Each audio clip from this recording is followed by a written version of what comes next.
Now at 5 and streaming on CrossroadsToday.com, police in Shiner have released the name of a couple killed in a house Tuesday afternoon. The man who was missing for more than 8 years in Houston speaking out about his mother, who he says brainwashed him. And heavy flooding continues in the Northeast. Meanwhile, 80 million people across the South remain under heat alerts. Yes, that heat alert will be affecting us as well. Your high today was 99 degrees. We're, of course, in the 90s along the coast, but everybody on the other side of Gonzales is in the hundreds. So we'll be talking about what we can expect for the rest of the week coming up in just a moment. The manhunt for an escaped inmate in Pennsylvania continues with talks of improving the prison and safety. You're watching 25 News Now at 5. Good afternoon. Thank you for being with us. I'm James Munoz. And I'm Karina Garcia. Shiner police released the names of the two people killed in a shooting Tuesday. It happened around 1:19 p.m. in the 900 block of St. Ludmilla Street. Police found 45-year-old Maria Haley and her husband, 52-year-old Roderick Earl Haley, dead with gunshot wounds. A juvenile was in the house at the time. The shooting is still under investigation. Just after 10 a.m. today, Victoria fire crews were busy in the 3400 block of East River Road for a car fire. The sports car was near two other vehicles and an RV, so there was concern the fire could spread. No word on how the fire may have started. A hearing is scheduled in the case involving the fate of the Luther Hotel. There's a hearing scheduled for September 11th. It's going to happen in Bay City. Edith Gower, who is on the Save the Palacios Hotel board, says this hearing could be the one that determines the fate of that historic hotel in Palacios. Developers have plans to demolish the hotel, but there's a group trying to save it. Edith says she expects a large turnout for this hearing.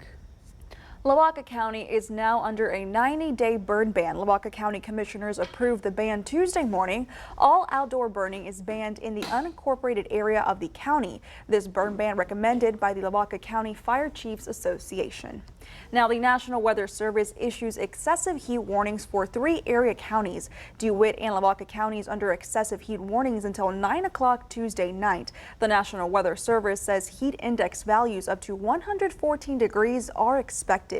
Jackson County under excessive heat warning until 7 o'clock tonight. The National Weather Service says heat index values up to 114 degrees as well are also expected.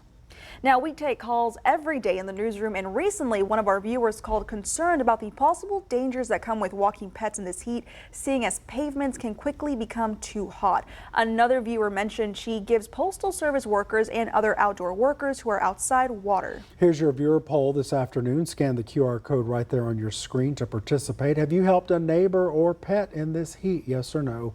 We want to hear from you. Come to crossroadstoday.com/vote to participate. We'll have an update on what you and your neighbors are saying on 25 News Now at 6. In North Texas, UPS drivers are battling this brutal heat wave impacting the state. Drivers are receiving ice cold water and healthy snacks along their routes in 5 North Texas UPS facilities. Another way drivers are beating the heat is through education on the types of food to pack and eat. This is to ensure every driver is ready for the demands on the job amid the soaring temperatures.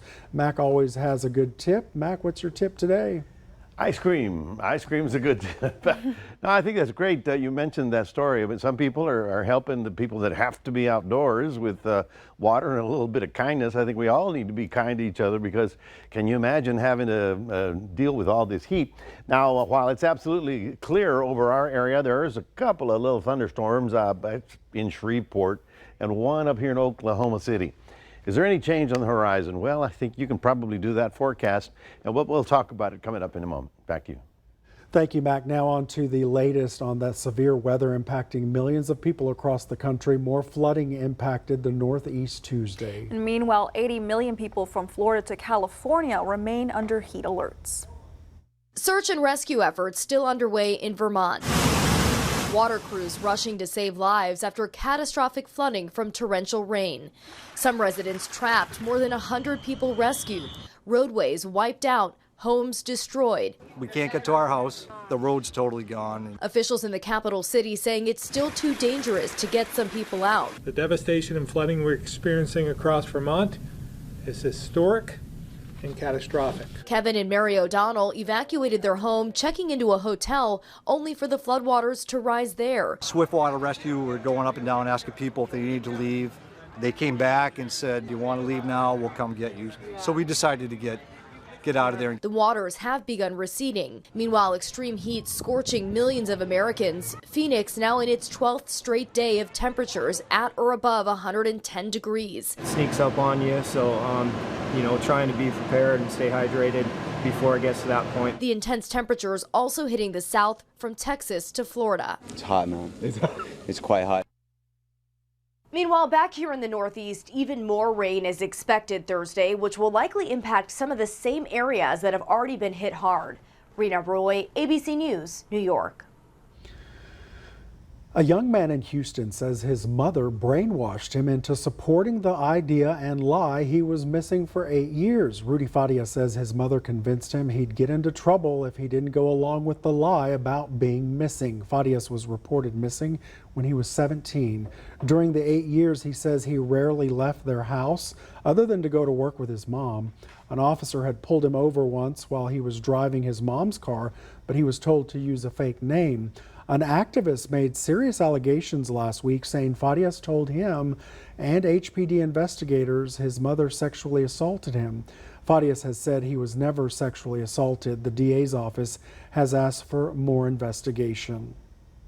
Warren County, Pennsylvania authorities say they have developed security improvements at the facility where inmate Michael Burham escaped. Burham climbed the workout equipment at the prison to leave through a roof and shimmy down a rope of sheets to escape. He still remains at large amid an ongoing manhunt for the described survivalist, who authorities say is dangerous. Today, the Warren County Commissioner apologized to the public for this escape. So, to the people of this community, let me express my personal regret that this happened. Let me say that I am so sorry for the sleepless nights that we've all experienced and the cloud of uncertainty that is yet to give way to answers. I'm personally very sorry that this man escaped from our custody. Authorities have ordered repairs on the roof of the Warren County Prison yard. The exercise equipment will be removed and replaced with equipment that doesn't give access to higher positions in the facility. Structural fixes are expected to be finished before the end of the week, with longer-term upgrades to be completed in the next few weeks. The FBI director is defending the search of former President Trump's Mar-a-Lago home. This was during testimony before lawmakers today. Christopher Wray told the House Judiciary Committee agents wore plain clothes and tried to be discreet. I would not call it a raid. I would call it the execution of a lawful search warrant. Can you describe how the search was executed? Well, we had the case team, follow its standard procedure. It has sometimes been described as a SWAT operation. It was not. There was no SWAT involvement. Wray is denouncing allegations investigators orchestrated the search for political reasons or to make Trump look bad. Follow us on Twitter at Crossroads Today. Read the Texas Tribune article about Austin suspending their partnership with state police after a trooper pulled a gun on a 10-year-old boy. Houston ISD Superintendent Mike Miles announced Wednesday several principals within the district were reassigned. This comes just days after Miles announced the district will cut more than 500 jobs at the central office. Miles says the principals at Jack Yates, Worthing, and Sharpstown high schools were informed of their reassignments. Miles told KHOU he's been giving notice about the central office reorganization plan since early July. Here are some of the top headlines you can read in the Port Lavaca Wave. The Calhoun County Commissioner's Office approved a new firehouse for the Magnolia Beach Volunteer Fire Department. Texas Agricultural Life Extension is offering locals a chance to walk across Texas in the water at Port Lavaca Public School Pool. And the Calhoun County DHHSS has a new program designed to help spread awareness about the dangers of high heat. You can read these stories and more at theportlavacawave.com. All right, I misspoke there. Early June, right? July just started.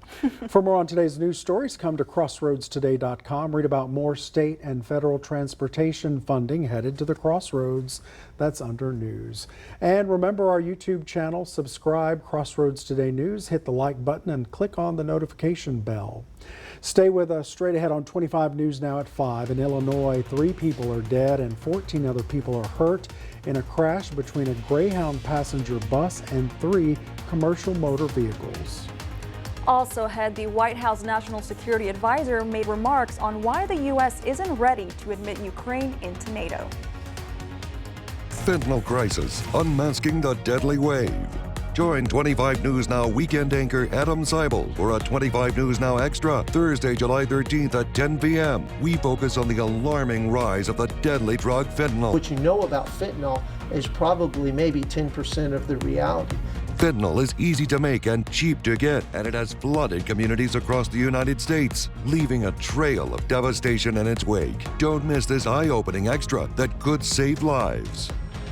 Deadly crash between a passenger bus and multiple vehicles this morning in Illinois. State police say at least 3 people were killed, 14 others were hurt after the Greyhound bus hit 3 commercial motor vehicles. The vehicles were parked on an exit ramp of Interstate 70 in Madison County. I was sleeping, and I kind of woke up in the air getting thrown around in there. Yeah, I got 5 people out through the window, and then the tire, it was catching on fire, so I had to run back, and I shut the vehicle off. They didn't have a key, it has a little toggle, so I had to shut the bus off, and then I ran to my truck and got the fire extinguisher, and I put the fire out, and then I got the last pregnant lady out the window with one of the other guys that had climbed out earlier. No one inside the commercial vehicles were hurt. A prisoner suspected of stabbing Larry Nassar at a federal prison in Florida said the disgraced former sports doctor provoked the attack by making a lewd comment while they were watching a Wimbledon tennis match. The inmate, identified as Shane McMillan, was previously convicted of assaulting a correctional officer at a federal prison in Louisiana in 2006. He also attempted to stab another inmate to death at the federal Supermax prison in Florence, Colorado in 2011. U.S. National Security Advisor Jack Sullivan had a tense exchange with a Ukrainian activist who criticized the decision not to immediately invite Ukraine into NATO. The director of Anti-Corruption Action Center in Ukraine had asked the question to Sullivan at a NATO public forum Wednesday. Sullivan echoed comments from President Biden bringing Ukraine into NATO right now would mean NATO would be at war with Russia. Really quite straightforward. If Ukraine were admitted to NATO today, that would mean NATO would be at war with Russia today. It would mean that the United States would be at war with Russia today. And President Biden and the other NATO leaders were not prepared to do that because they did not see that as a reasonable step at this point. So their exchange echoed frustrations from Ukrainian President Volodymyr Zelensky, perhaps offering a preview of how President Biden will respond to Ukraine's leader. There are also concerns about continued reforms Ukraine needs to make. The Sports and Fitness Industry Association says the number of people playing pickleball grew by 159% over 3 years to nearly 9 million in 2022. But as the game is gaining popularity, doctors are seeing more pickleball-related injuries.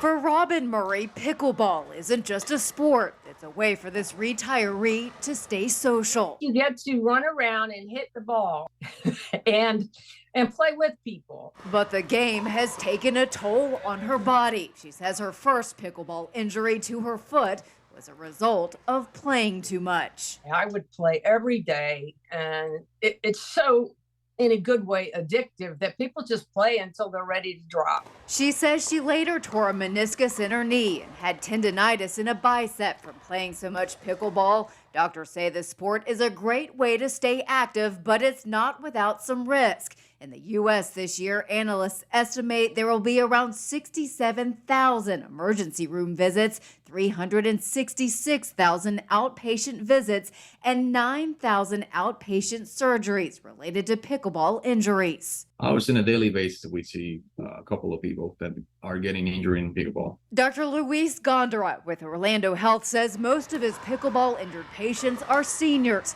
To help protect against getting hurt, he says to use proper equipment and make sure you understand the sport. Strengthening your lower body and core can also help with balance and coordination. Always has fun, but always with moderation. Murray is now getting regular knee gel injections and wears a brace, but is still able to play the game she loves about twice a week. Took me a while to learn the hard way that when you love something, you can't go all out full force the whole time.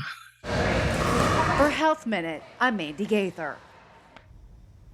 Pack the Bus registration underway for children in need of school supplies. You can register to receive supplies online on the Faith Family Church website at myfcc.com/packthebus. Supplies will also be given Saturday, August 5th at the Faith Family location on Mockingbird. For questions about registration, stop by Faith Family Church Monday through Thursday from 9 a.m. to noon or contact Stephanie Cadingo at 361-573-2484.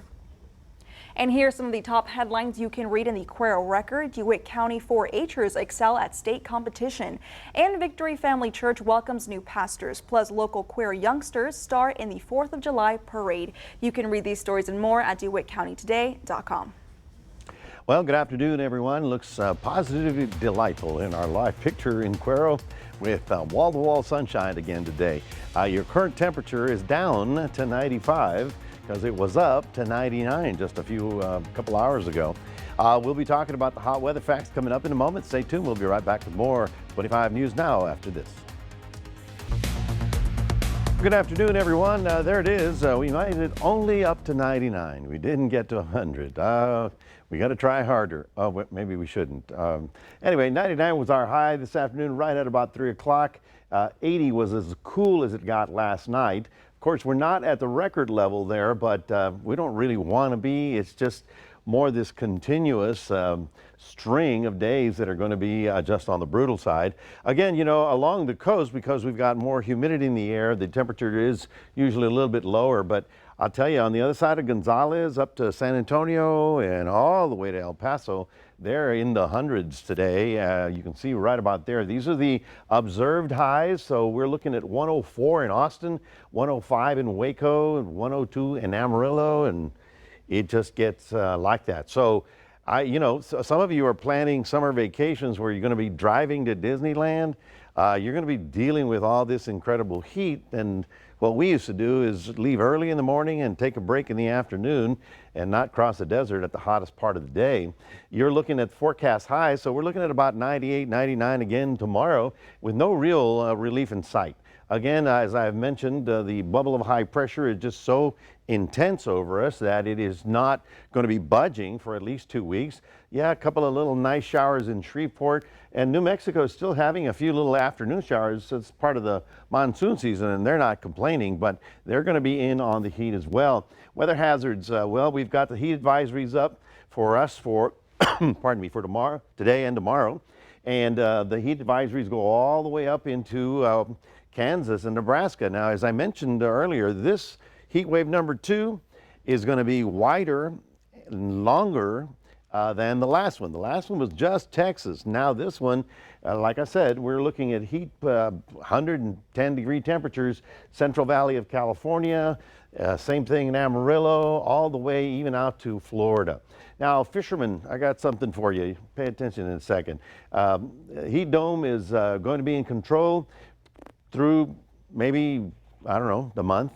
There's no real change in sight. Here's something that we just found out about yesterday evening that is a big deal to me. Watch this. These are the water temperatures off the coast of Florida.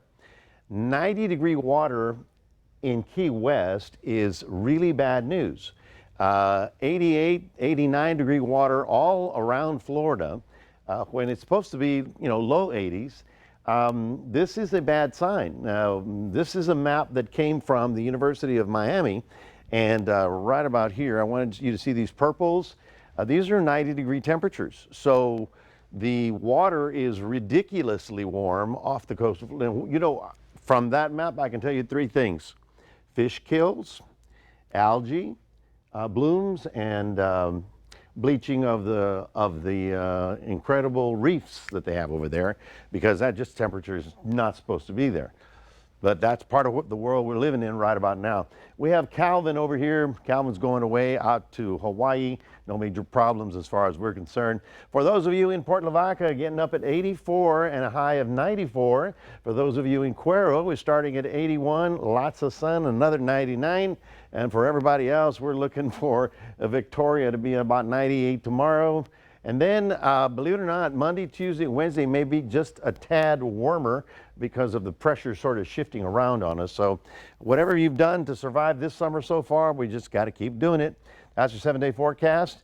Want to remind everybody, we do have this QR code. If you scan that, we can send you all the news, weather bulletins, and sports to your cell phone.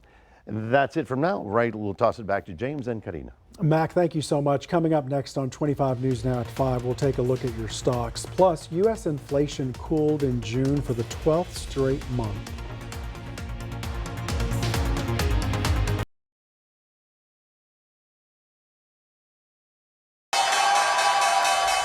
The Dow up 86 points, the S&P 500 gaining 32 points, and the Nasdaq adding 159 points.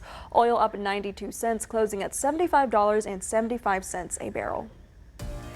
U.S. inflation cooled in June for the 12th month in a row. The Consumer Price Index released by the Bureau of Labor Statistics showed annual inflation slowed to 3%. It's a sharp drop from June of last year when inflation was at a 9.1%. On a monthly basis, prices increased by 0.2%. Underlying inflation also cooled. Grocery prices also stayed somewhat steady in June. In the latest CPI report, grocery prices went up only 0.1%. Food items overall went up 0.2% from May to June. Over the course of the year, however, food prices have risen more than overall inflation. In the past year through June, food prices went up by 5.7%, while inflation grew 3%. A number of factors have contributed to rising food prices, like extreme weather, the war in Ukraine, avian flu, and higher costs along the supply chain. Stay with us. We'll take one last look at your forecast with Mac. Plus, Siberian tiger cubs born in captivity are receiving special training for life in the wild. Cubs are some of the 26 born in captivity in China. They're being trained to survive in the wild. There are fewer than 4,000 Siberian tigers left in the wild, but their numbers are rebounding thanks to conservation efforts. Oh, I hope they all make it. They're so cute then. You just want to keep them. They get big. Well, they do get big.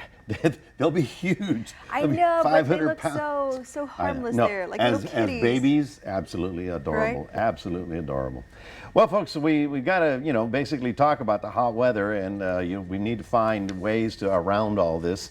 This weekend is just going to be as hot as every other weekend that we've had, and there's really no change in the horizon.